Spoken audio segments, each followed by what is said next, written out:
Hello students, if you are someone preparing for NABARD grade A and you're an absolute beginner, so I came up with 18 weeks plan to complete our syllabus and to clear NABARD. We have to clear it. Okay, there's no other option.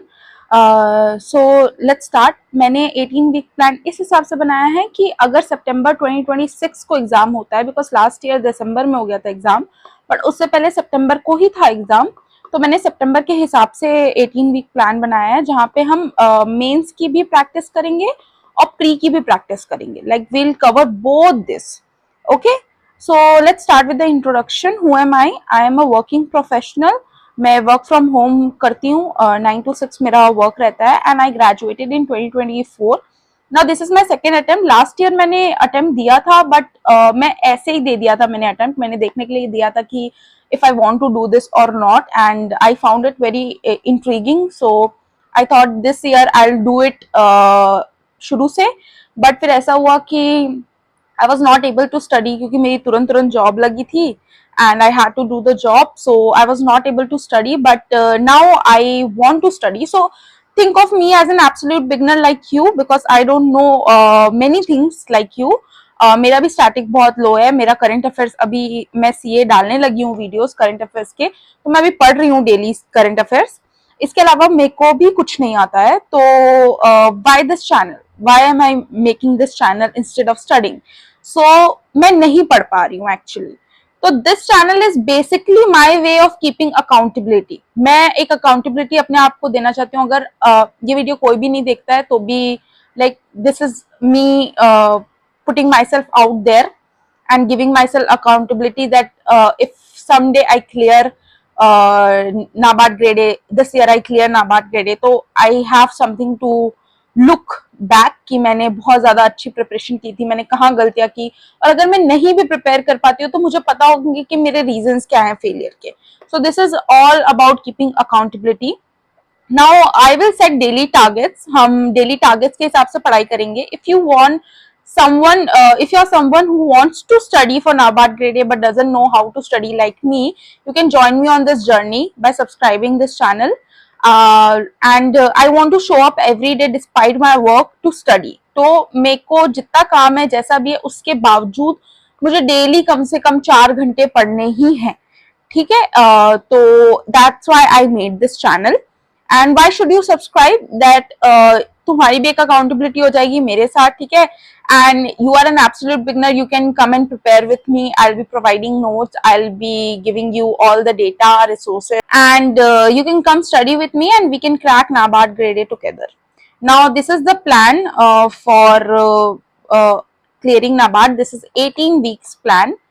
Okay, so the biggest mistake मैं ऐसा करना चाहती हूँ कि मैं prelims और mains के लिए दोनों एक साथ प्रिपेयर करूँ, क्योंकि प्रॉब्लम ये होती है कि जब हम प्रीलिम्स के लिए इतना ज्यादा प्रिपेयर कर लेते हैं और प्रीलिम्स निकल जाता है तो मेंस में फिर प्रॉब्लम होती है because we don't know how to articulate. The biggest mistake is treating prelims and mains as two separate exam. They are not. they are actually not. 70 to 75% syllabus identical होता है, and every hour you invest in ESI and ARD content simultaneously prepares you for both papers. मतलब आप जितना course complete कर रहे हैं आप दोनों पेपर के लिए आप पढ़ाई कर रहे हैं. तो the strategy here is not to finish prelims and then think about mains. It is about to study deeply once and harvest both that depth for both the exams. Okay, now the core principle is study once and use it twice. Prelims के लिए हमको speed and recall की जरूरत है. Test that जो show करे that you know this this is how the static portion is. and mains इसलिए कि आपको आर्टिकुलेशन आना चाहिए. अगर आप कोई सब्जेक्ट पढ़ रहे हो, कोई भी टॉपिक, जैसे आपने एमपीसी के बारे में पढ़ा है, तो अगर जब तक आप एमपीसी के बारे में 5 लाइन नहीं लिख सकते हो इसका मतलब आपको एमपीसी नहीं पता कि क्या होता है. तो हमारा ये है कि एमसीक्यू भी हम करें और डिस्क्रिप्टिव क्वेश्चन भी साथ में करें, और हम नोट्स पहले दिन से ही बनाएं जो मेंस के लिए रेडी हो. ठीक है, तो हमारा 60 घंटा बचाएगा लेटर वीक्स में. फेस वाइज स्ट्रैटेजी हमारी क्या होनी चाहिए? फर्स्ट वीक से फोर्थ वीक तक हम बेसिक पढ़ेंगे. This is all basic to going to advanced. I am starting with very basic topics. Okay, पहले हमको अंडरस्टैंड करना है सिलेबस क्या है. आज जाओ खोलो अपना सिलेबस, देखो सिलेबस क्या है, क्या क्या आने वाला है एग्जाम में, कितने सब्जेक्ट्स एग्जाम में, ये सब आज देखो। एंड अटेम्प्ट फर्स्ट सेक्शनल्स, ठीक है, पहले जो हमको दिख रहा है कि फर्स्ट यूनिट क्या है, हमको वो पहले अटेम्प्ट करना है। तो हमको नोट जो है वो मेंस के हिसाब से ही लिखेंगे हम नोट सारे अपने, और करंट अफेयर्स की एक डायरी बना के रखेंगे और वीकली उस करंट अफेयर्स की डायरी का नोट्स बनाएंगे। ओके, नाउ 5 to 9 वीक तक हमको क्या करना है, डीप कंटेंट में जाना है, एमसीक्यू प्रैक्टिस करनी है, स्कीम्स के बारे में पढ़ना है। नाउ वीकली सेक्शनल मॉक्स देंगे प्रीलिम्स के लिए और एक्यूरेसी ट्रैक करेंगे कि हमारा कितना एक्यूरेसी, 50% तो होना ही चाहिए आपका एक्यूरेसी। तो वो 50% तक जाने के लिए we will use 5 to 9 week. फिर हम आंसर राइटिंग भी करेंगे, ईएसआई और एआरडी के डिस्क्रिप्टिव आंसर्स की प्रैक्टिस करेंगे 5th to 9th वीक में। Then intensive practice in 10 to 14 week, पूरे मॉक्स लेना है, स्पीड, एक्यूरेसी और इंटीग्रेशन पे काम करना है। Full length prelims mocks every week हम देने वाले हैं और फुल मेंस डिस्क्रिप्टिव पेपर्स हर 15 दिन में बनाएंगे, ठीक है। एंड 15 to 18 वीक में रैपिड रिवीजन करना है, एग्जाम स्टिमुलेशन करना है, 2 घंटे का एग्जाम होता है, 2 घंटे बैठने हैं, 200 मार्क्स का एग्जाम बनाना है और देखना है कि क्या बोलते हैं कितने मार्क्स आ रहे हैं, और फाइनल मींस डिस्क्रिप्टिव रिवीजन करना है और ऐसे बैंक बनाना है। ओके, ना ओवरलैप बैंक ऐसा क्यों कर रहे हैं हम लोग, जो ईएसआई का डीप रीडिंग होता है वो एमसीक्यू में हेल्प करता है और हमारे डिस्क्रिप्टिव आंसर्स में हेल्प करेगा वो लिखने में हमको। एआरडी के जो स्कीम के नोट्स होते हैं वो डायरेक्ट एमसीक्यू का सोर्स होते हैं, क्योंकि ईयर पूछा जाता है, अमाउंट पूछा जाता है, स्कीम नेम्स पूछे जाते हैं, और यही फिर बॉडी पैराग्राफ बनाता है हमारे मेंस के एसे का। देन एडिटोरियल रीडिंग डेली करनी चाहिए, ये कंप्रहेंशन अपना स्ट्रॉन्ग करेगा, वोकैबुलरी बनाएगा, आर्ग्यूमेंट स्ट्रक्चर हमारा अच्छा होगा ऐसे लिखने का। अगर तुम अभी भी ऐसे प्रैक्टिस नहीं कर रहे हो तो तुरंत करना शुरू करो, ऐसे लिखना आना चाहिए, ऐसे को कैसे स्ट्रक्चर करना है ये आना चाहिए। करंट अफेयर्स की डायरी होगी, उससे 30 से 35% तो यहीं से क्वेश्चन आ जाता है करंट अफेयर में हमारे ए प्रीलिम्स में, और मेंस के लिए हमारे एग्जांपल्स करंट अफेयर से ही आते हैं। एमसीक्यू के प्रैक्टिस सेट्स हमारे स्पीड बिल्ड करेंगे, टेस्ट रिकॉल करेगा, अंडर प्रेशर हमको बनाना आएगा कि हम कैसे एमसीक्यू सॉल्व कर सकते हैं, और मेंस के लिए वीक एरिया पता चलेंगे कि हमको कौन से एरिया में ज्यादा अच्छे से पढ़ाई करनी है, ताकि we can strengthen that too. Answer writing, हम लोग को डीपर अंडरस्टैंडिंग होगी, जैसे एग्जाम में होता था एक आंसर लिखाते थे तो वो टॉपिक हमको पूरी तरीके से बनने लगता था, फिर उसके एमसीक्यूज आते थे तो भी हम बना लेते थे। तो answer writing will help in deeper understanding and direct mains preparation हो जाएगी उससे हमारी।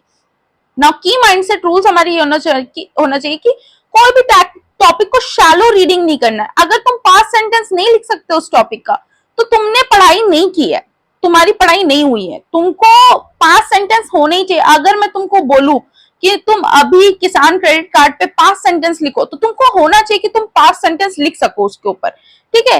Make ESI and ARD notes in paragraph form, not just bullet points, this forces mains call, क्योंकि हम बुलेट में नहीं लिख के आएंगे ना, मेंस में बुलेट तो मिलेगा नहीं करने के लिए, हमको तो ऐसे लिखना पड़ेगा मेंस में।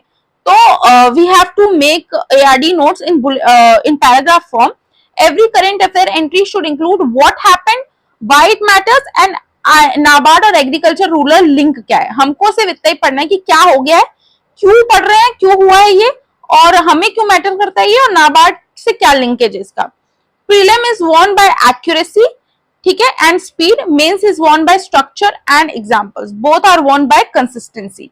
Now daily and weekly time table है, ये मेरे लिए टाइम टेबल है, you can go through this time table if you want. This is my timetable according to me. If you want, you can make your own timetable according to your schedule. And this is my weekly structure. I will be studying this much weekly. And if I some days मेरे को backup चाहिए होगा, जैसे मेरा tough day हो गया है, light work day है, तो उस हिसाब से how I have to study, this is that. Now this is 18 week by week road plan, ठीक है, कि हर वीक हमको क्या कंप्लीट करना है, these are the topics. हर वीक हमको कौन से टॉपिक्स कंप्लीट करने हैं, क्या करना है हमको फर्स्ट वीक में, देन हमें सेकेंड वीक में क्या करना है, हमें थर्ड वीक में क्या करना है। So this is Saturday, today is Saturday, no today is Friday, sorry rookie mistake, today is Friday, okay, and tomorrow I'll start this. From tomorrow I'll be studying daily, will be picking up these topics for week 1. So, and I'm posting current affairs daily at 8 a.m. So you can follow that also for current affairs, and PIB I'll post at night, okay, PIB analysis, you can follow that also. So from Saturday to Saturday, we'll study daily with targets. I'll be putting up targets on the first class of the day, and then we'll analyze the target on the last class of the day, and then weekly we'll schedule that what topics we have completed and what we have not completed. Okay, so Saturday to Saturday we'll do the weeks. Like tomorrow Saturday, then next Saturday we'll do what we have done. Okay, now these are the topics, go through it, what we have to study, what we have to do every week. These are the 18 weeks topics I have made.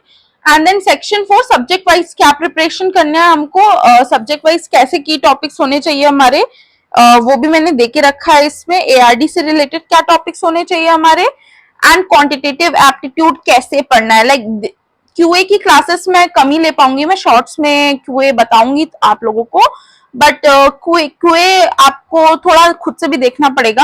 हो सके तो मैं class ले लूंगी 5-5 minute की इसकी, जहां पे मैं खुद जो पढ़ा है, मैंने अगर एक टॉपिक मैंने पढ़ा है तो I will try to explain it here, because they say if you can explain a topic that means you have mastered that topic. So this is essentially for me. Okay, I want to master a topic, so I'll be giving you notes also. So QA का ये है। And English कैसे prepare करना है mains के लिए ये है। ऐसे राइटिंग का फॉर्मूला क्या होना चाहिए, पैरा 1 में इंट्रोडक्शन होना चाहिए, पैरा 2 में करंट स्टेट क्या है वो होना चाहिए, पैरा 3 में चैलेंजेस क्या है, पैरा 4 में गवर्नमेंट इनिशिएटिव्स क्या है, और वे फॉरवर्ड लास्ट में लिखना बहुत ज्यादा इंपॉर्टेंट है, और नाबार्ड का एंगल लिखना बहुत इंपॉर्टेंट है हर आंसर में। So will practice this how to write this, because I don't know anything about this. I have zero knowledge about this right now, so I am also studying with you, so it's okay, we can do it. And current affairs की क्या strategy, current affairs तो मेरे daily I am doing it. I will read the Hindu and the Indian Express also. Vision IAS and Insight के monthly PDF we'll do if we can. I'll make the notes, so we'll do this. NABARD के annual report, economic survey, MPC report NABARD के website की, ये कभी कभी आते हैं, so will do it week wise. And PIB will do daily at night.